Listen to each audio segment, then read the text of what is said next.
রাজধানীর বিমানবন্দর এলাকা থেকে ইসকন নেতা চিন্ময় কৃষ্ণ দাস ব্রহ্মচারীকে গ্রেফতার করা হয়েছে। সোমবার বিকেলে বাংলাদেশ পুলিশের বিশেষায়িত গোয়েন্দা শাখা ডিবি তাকে গ্রেফতার করে। জানা গেছে, ইসকন নেতা চিন্ময় কৃষ্ণ দাস এদিন ঢাকা থেকে চট্টগ্রামে যাওয়ার উদ্দেশ্যে বিমানবন্দরে আসেন।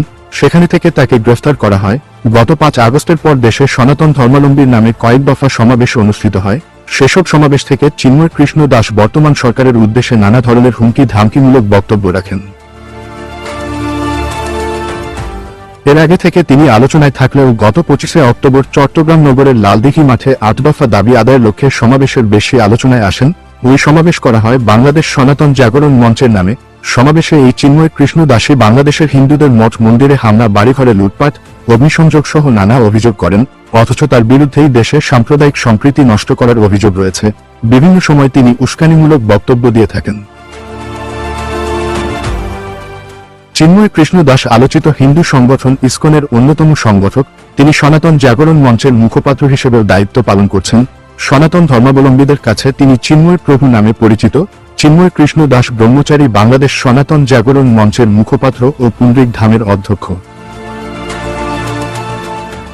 গত 30শে অক্টোবর সনাতন ধর্মবিশ্বাসী সংগঠন আন্তর্জাতিক শ্রীকৃষ্ণ ভাবনামৃত সংঘের ইসকন আলোচিত সংগঠক চিন্ময় কৃষ্ণ দাস ব্রহ্মচারী সহ 19 জনের বিরুদ্ধে মামলা দায়ের হয়।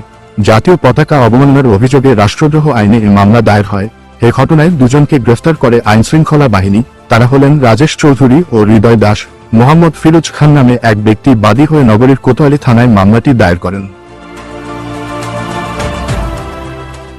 একই মামলায় অজ্ঞাতনামা আরও 15 থেকে 20 জনকে আসামি করা হয়েছে। কোতোয়ালি থানায় দায়ের হওয়া মামলায় অভিযোগ করা হয়েছে, গত 5ই আগস্ট গণ অভ্যুত্থানের পর বৈষম্য বিরোধী ছাত্র জনতা নিউমার্কেট মোড়ে একটি জাতীয় পতাকা উত্তোলন করে। গত 25শে অক্টোবর লালদিঘি মোড়ে সমাবেশের দিন ওই পতাকার ওপর সাম্প্রদায়িক ধর্মীয় গোষ্ঠী ইসকনের গেরুয়া রঙের ধর্মীয় পতাকা উত্তোলন করে স্থাপন করে দেওয়া হয়, যা রাষ্ট্রের অখণ্ডতাকে অস্বীকার করার শামিল। মামলার এজাহারে আরও বলা হয়েছে, জাতীয় পতাকার ওপর ধর্মীয় পতাকা উত্তোলন করে আসামিরা দেশের ভেতর অরাজক পরিস্থিতি সৃষ্টি করে দেশকে অকার্যকর করার রাষ্ট্রদ্রোহ কাজে লিপ্ত আছে।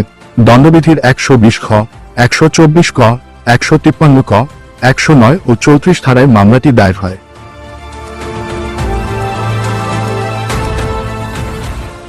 ডেস্ক রিপোর্ট, ধ্রুব নিউজ।